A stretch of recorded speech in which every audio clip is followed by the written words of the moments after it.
अस्सलाम वालेकुम नाजरीन, आज 13 दिसंबर 2021 है और नाजरीन यकीनन आपके इल्म में है कि 9 और 10 दिसंबर को अमेरिका में एक समिट का इनेकाद हुआ था जिसे नाम दिया गया समिट फॉर डेमोक्रेसी, यानी कि जमहूरियत के लिए एक कॉन्फ्रेंस का एहतमाम किया गया अमेरिका और सदर जो बाइडन की ज़ेर सरपरस्ती। और अमेरिका ने इस समिट में नाजरीन 110 ममालिक के सरबराहान को शिरकत की दावत दी थी, लेकिन नाजरीन आपने देखा कि हुकूमत पाकिस्तान और इमरान खान साहब ने इस समिट में शामिल होने से माजरत कर ली थी। इंतहाई डिप्लोमेटिक पैराए में वजारत खारजा की तरफ से जो एक प्रेस रिलीज जारी की गई, उस हवाले से यकीनन आप तफसीलात से आगाह होंगे, लेकिन एक के बाद दूसरा इनकार अमेरिका को अच्छा नहीं लगा। क्योंकि आपको याद होगा कि एक इंटरव्यू में, अमेरिकी टीवी चैनल को इंटरव्यू में, इमरान खान साहब ने अमेरिका को पाकिस्तान के अड्डे अफगानिस्तान के खिलाफ देने से इनकार कर दिया था और एब्सोल्युटली नॉट कह दिया था। अब तरक्की पजीर ममालिक के सरबराहान की तरफ से इस तरह आंखें दिखाना और पैदर पे इनकार करना, वो अमेरिका को एक आंख नहीं भाया। चुनाचे अमेरिका ने अब वार्निंग दी है डेफिनेटली।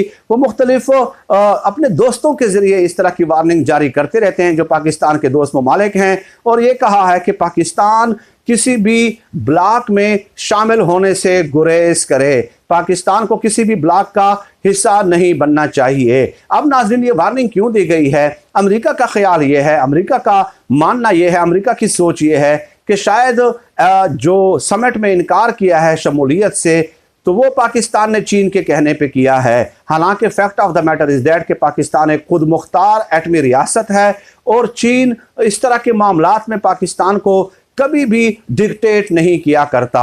और अमेरिका की सोच ये भी है कि रूस ने भी पाकिस्तान से कहा है कि चूंकि ये ब्लॉक हमारे खिलाफ बनने जा रहा है, इसलिए जो है आपको इसमें शामिल नहीं होना चाहिए।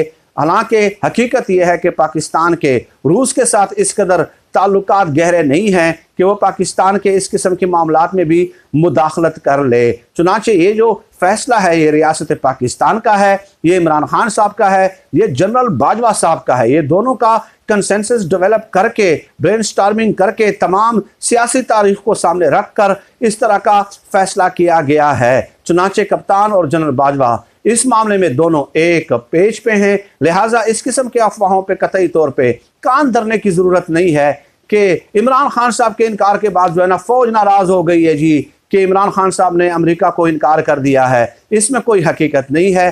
फैक्ट ये है कि पाकिस्तानी अवाम जो है वो अमेरिका से बेजार हो चुकी है।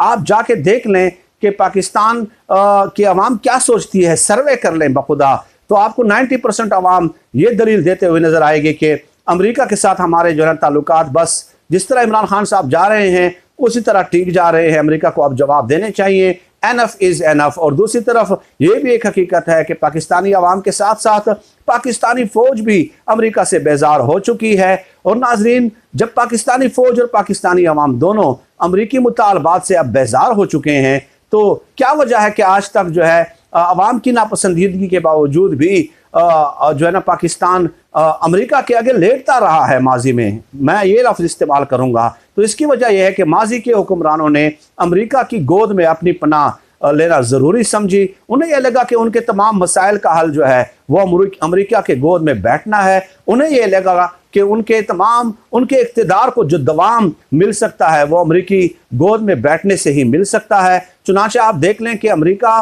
की प्रॉक्सीज हैं, मुख्तलिफ एजेंट्स जो हैं मुख्तलिफ इदारों में काम करते हैं, सिविल सर्वेंट्स में उनके मौजूद होते हैं, और CIA बाकायदा उन पे इन्वेस्ट करती हैं, भारी रकूम उन पे इन्वेस्ट करती हैं। वो उनके हक में आर्टिकल्स लिखते हुए नजर आते हैं कि अमेरिका के साथ जो पंगा लेगा तो उसके इक़्तिदार को जो है ना तवालत नहीं मिल सकती। इस तरह के आर्टिकल्स भी आपको पाकिस्तानी अखबारात मुख्तलिफ इंग्लिश न्यूज़पेपर्स में आपको पढ़ने को मिलेंगे।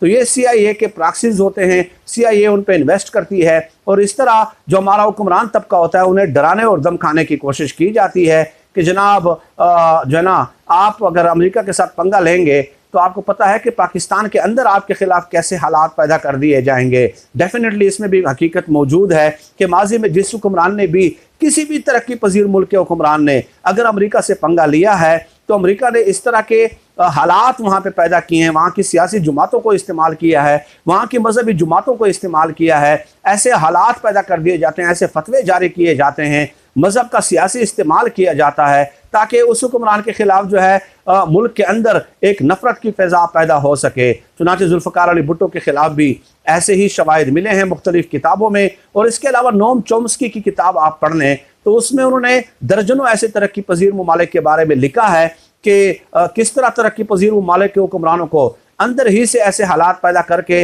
हटाया गया था, रास्ते से हटाया गया था। लेकिन उस हुक्मरान के लिए जब ऐसा हुक्मरान हो कि जिसको अपनी इक़्तिदार की परवाह ना हो, जो कहता है कि आपने जो करना है आप कर लें, ठीक है, लेकिन आपके जो है ना डू मोर के सामने अब एनफ इज़ एनफ, अब हमने बंद बांधना है और अपने मुल्की मफाद के मुताबिक जो है, अपने कौमी मफाद के मुताबिक अब हमने फैसले करने हैं। तो ऐसा हुक्मरान जब आ जाता है तो जिसे अपने इक़्तिदार की परवाह ना हो तो डेफिनेटली अमेरिका को ये कतई तौर पे नहीं बाता है। अब नाज़रीन खबरें ये भी हैं कि डेफिनेटली आलमी सतह पे नए ब्लॉक्स बन रहे हैं। चीन, रूस, पाकिस्तान, ईरान, तुर्की वगैरह ये एक दूसरे के करीब आ रहे हैं और ये एक बहुत बड़ी मुआशी जंग है। तो अमेरिका किसी न किसी तरह इसका रास्ता रोकना चाहता है।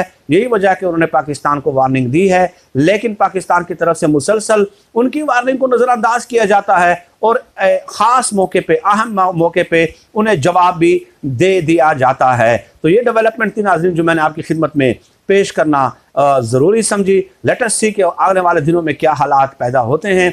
डेफिनेटली जब आप जैसे कि मैंने कहा कि पूरी एक तारीख़ है, नोम चोम्स्की की किताब आप पढ़ सकते हैं, तो वो इन्हीं हमारे मुल्क के अंदर मौजूद चंद शख्सियात को, सियासी जमातों को, मजहबी सियासी जमातों के रहनुमाओं को वो इस्तेमाल करती है। और 1997 में आपने देखा कि कुछ लोग थे जो 9 स्टार्स थे, जो 9 सितारे थे, 9 सियासी जमातें थी जो भुट्टो के खिलाफ वो कर रहे थे, एहतजाज कर रहे थे।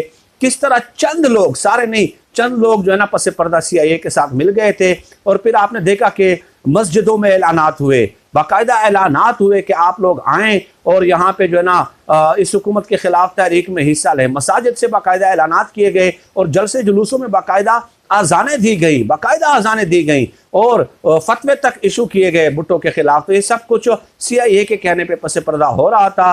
चंद सियासी जमातें उनके साथ मिली हुई थी और बाकी सियासी जमातें इस चीज़ से नावाकिफ थी। तो मौजूदा सियासी सेटअप में हमें ऐसा खतरा इमरान खान साहब के खिलाफ तो नज़र नहीं आ रहा, लेकिन डेफिनेटली अमेरिका की कोशिश ये होगी कि किसी न किसी तरह इन्हें इक़्तिदार से हटाकर ऐसे लोगों को लाया जाए जो माजी के हुक्मरान रहे हैं, जो हर एक बात पे जो है यस सर कहने से दरेग नहीं करते थे। फिर वक्त नाज़रीन आज की इस वीडियो में इतना ही। अल्लाह पाक से दुआ है कि अल्लाह पाक हमें खल्क़ खुदा के लिए आसानियाँ पैदा करने की तौफ़ीक़ अता फ़रमाए। आमीन या रब्बिल आलमीन।